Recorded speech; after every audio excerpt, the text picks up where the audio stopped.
este homem vai te bater um dia, não vai? Aí eu acho que já é uma encenação precoce de uma ligação sádica à intimidade, né? Essa pessoa na realidade, já está mostrando o perigo que é estar contigo mais tempo, né? Isso aí não tem dúvida nenhuma. Porque parece que no momento que a sexualidade aparece, eu precisaria começar a agredir o outro, né? Eu já entraria na casa dessa pessoa e procuraria se ela não tem na biblioteca o livro 50 Tons de Cinza. Pois é. Que deve ser um cara que gosta de linha sadomasoquista. Eu me lembrei de um paciente que ele era extremamente sedutor, maravilhoso, e seduzia as mulheres, e elas ficavam encantadas com aquele cara assim, um grande namorado, e elas tinham intimidade, e ele então perguntava, mas e aí, antes de mim, quem foi que tu teve?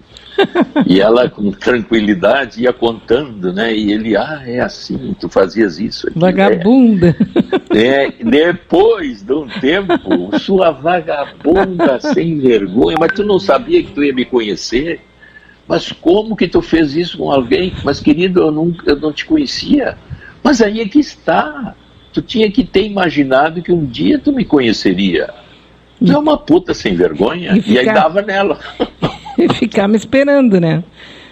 Olha só que degustação sadomasoquista. Esse daria um bom torturador, né?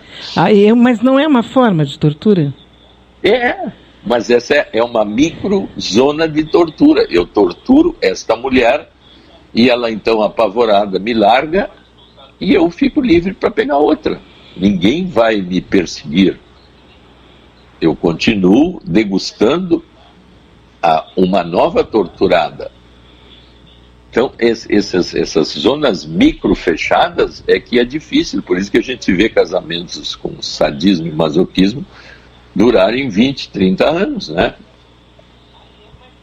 Eu me lembrei daquela nossa ouvinte, né, que ela dizia: meu marido começa o almoço às 9 da manhã e termina às 10h30. Aí eu digo para ele: não, eu não vou almoçar às 10h30. Bom, então eu vou jogar a comida toda fora e tu não vais comer. Sim, uma coisa patética, né?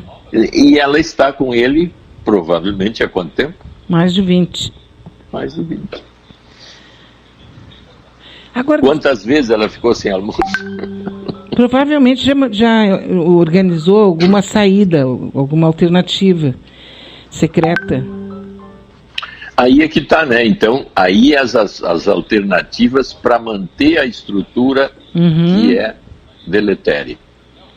Então, aí a gente pode, ao aprofundar nessas zonas, descobrir quais são as saídas para aguentar isso. Por causa dessa fantasia de que tu tem que ficar com... Aliás, perdão, eu acho isso lindo. Quando acontece, eu acho maravilhoso. Tu encontrar uma pessoa com teus 18, 20 anos, 20 e poucos anos, formar uma família e ficar até os 100 anos juntos, eu acho isso lindo, tá? Eu não quero, com o que eu vou dizer, passar a ideia de que eu sou favorável ao divórcio. Não sou. Eu acho lindo a gente ter uma responsabilidade com algum contrato que se fez, mesmo não papelada, mas um contrato que tem com outra pessoa, né? Mas o que me incomoda é a ideia do para sempre amém, entendeu? Esse homem eu vou amar para sempre. Essa mulher eu vou amar para sempre. Sendo que ao homem é dado um espaço natural de que ele ama essa mulher para sempre, para tirar fotografia na igreja, mas ele vai ter 1, 2, ou 3, ou 4 fora desse casamento para satisfazer as suas fantasias, sejam elas quais forem, né? E aí tu tem e isso está desapegado, essas mulheres estão desapegando e ao mesmo tempo não. E isso é que eu acho que está dando essa hecatombe, assim, sabe? Essa falta de firmeza de um lado ou de outro. O caso da Isis de Oliveira, por exemplo, ela tem 70 anos, está fazendo 70 anos. Pois é, ela deve ter tido muitas experiências, 3, 4, não sei quantas experiências ela teve. Então, como é que ela fica com uma pessoa que espanca ela? A pergunta é séria, né? Mas ao mesmo tempo tu tem que ver o contexto, quer dizer, por que ela está com essa pessoa, que outras seguranças essa pessoa daria e que então justificaria continuar com ela, né? Esse é um dos grandes problemas, quer dizer, as mulheres hoje estão cada vez mais identificadas com o comportamento masculino de independência. E aí a gente vê isso, que Nova York, por exemplo, mais de 50% das pessoas vivem sozinhas em Nova York. Na Suécia parece que chega a 60%. Na Alemanha, 50%. Quer dizer, o que significa isso? Que o sacrifício de estar com o outro por dependência, aguentando coisas que são problemáticas como essas que nós estamos vendo, não se justificam mais, porque aquele casamento para sempre, da ideia inicial, esse se demoliu. Quer dizer, o que eu quero com estar com alguém? Que eu esteja, vamos dizer assim, numa zona confortável em que as coisas para mim estejam dando certo. Se isso não está acontecendo, mas eu preciso de uma certa intimidade sexual, afetiva, de estar com alguém em determinado momento, então eu vou procurar essas pessoas nos momentos bons. E quando eu tenho as minhas intimidades, eu quero manter as minhas intimidades, eu estou morando sozinho. Porque aí o sacrifício de estar junto com aquelas intimidades que nós sabemos que são muito mais problemáticas do dia a dia, a maioria das pessoas estão evitando isso. Nos Estados Unidos, hoje, qualquer casa que tu for construir, as partes mais íntimas estão separadas. É quase como se tivesse 2 quartos, 2 suítes no final da casa, ou em cima da casa, se for 2 andares. Por quê? Porque está havendo essa necessidade de intimidade para evitar esses quadros horríveis, obsessivos, e que não se explica, como a história da Isis de Oliveira. Claro. Ou seja, a gente está de pincel na mão durante esse período. Eu acho assim que a sem cada escada, momento que eu ganho... sem parede. No caso das mulheres, ainda há uma vivência meio submissa da mulher por causa da linha mais poderosa dela, que é... Porque tu vê, se tu voltar para trás, na evolução humana ou até animal, o que a fêmea faz?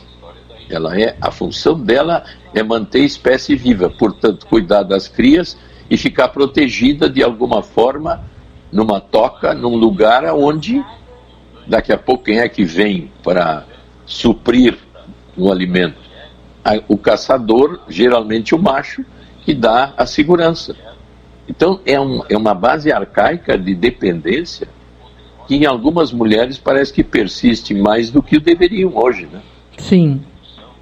Isso que até e aí no eu reino... não quero sair da segurança material que eu tenho. Porque é uma reprodução, né? Tu reproduz, por exemplo, entre os leões, quem provê a caça é a leoa.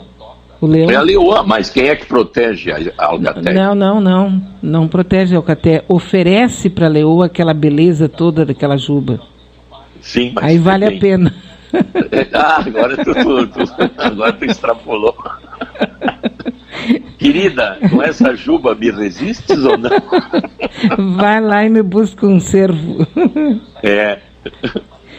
Mas tem mulheres que são assim, sustentam os homens porque precisam da companhia de um homem do lado. Porque querem o corpo físico, não estão querendo... Porque assim, essa pandemia, dizem os astros, agora mexendo com os astros, essa pandemia diz que pode piorar agora nos próximos meses, né? Até mais dezembro. Gente vai infectar. Está chegando nos municípios do interior. Então, as pessoas vão estar muito mais conscientes. Aquilo que a gente brinca aqui, que na década de 70 nós fomos árbitros de futebol, técnicos de futebol, na década de 80 economistas, né? A gente entendia tudo de planejamento doméstico. Até sabíamos o que era o FMI, né?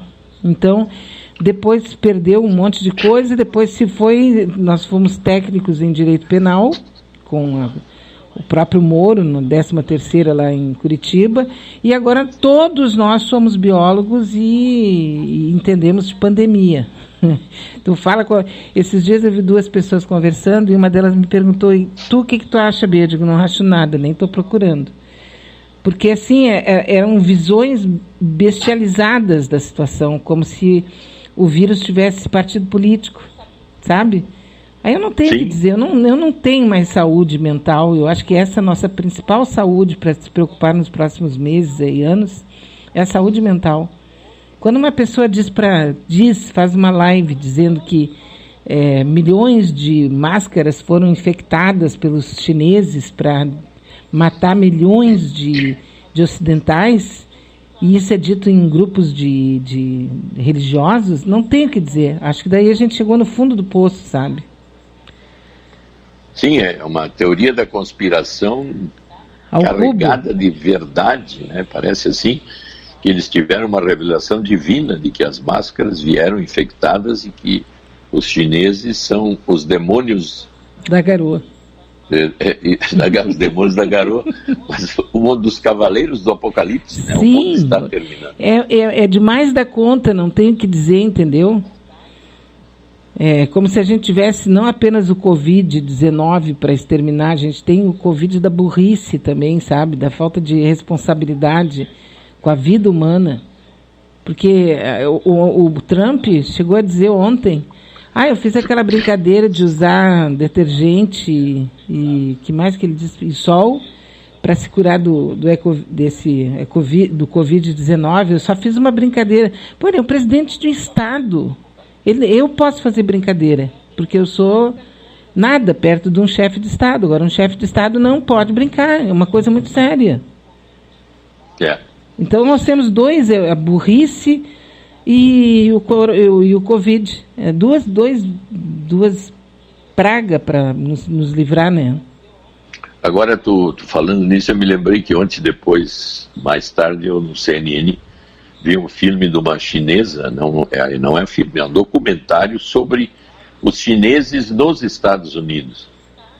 E aí aparece que um dos grandes ideais chineses, pelo menos o 1% mais rico dos chineses, os filhos irem para os Estados Unidos e se educar lá. E aí os filhos estão assim em escolas, em universidades, andando de Porsche, andando de Mercedes, sim, chegando com maravilhas, o dinheiro assim, comprando casas. Aparece uma casa de um chinês comprando em Las Vegas, ou sei lá, em Miami, 10 milhões de dólares, mas tu tinha que ver os luxos desses chineses. A fantasia deles é levar os filhos para os Estados Unidos. E os que têm menos dinheiro, que são a classe média, eles vão para escolas, e aí a chinesa mostra que hoje tem escolas americanas que 60% dos alunos são chineses. Então, quer dizer, eu fiquei perplexo porque eu não imaginava que o sonho chinês daqueles que estão entrando na riqueza, e aí ela diz assim que hoje é muito fácil uma pessoa na China ficar milionária ou bilionária, por as condições que a China tem hoje, e de investir no mundo inteiro através da linha econômica, é fácil, e aí o sonho é americano. O sonho até me lembrei de ti, eu digo, a Beatriz tem que ver esse documentário. Eu vou ver. E eu fiquei perplexo, da CNN. Não podia imaginar uma coisa dessas, né? Mas veja... O cara chegando na universidade com uma Maserati, um guri de 25 anos. Então, e depois tu quer que esse guri aceite estar na mesma sala de aula de um pobretão lá da Musema. E aí, sabe qual é a vivência deles? Como os americanos ficam impressionados e aí querem saber mais sobre a China.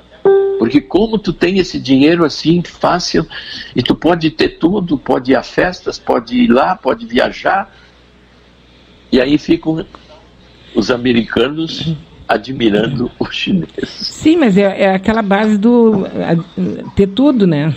O cara o ter dinheiro, tudo. né? Tu vê que O cara de ter novo tudo. Nós temos... o demônio é a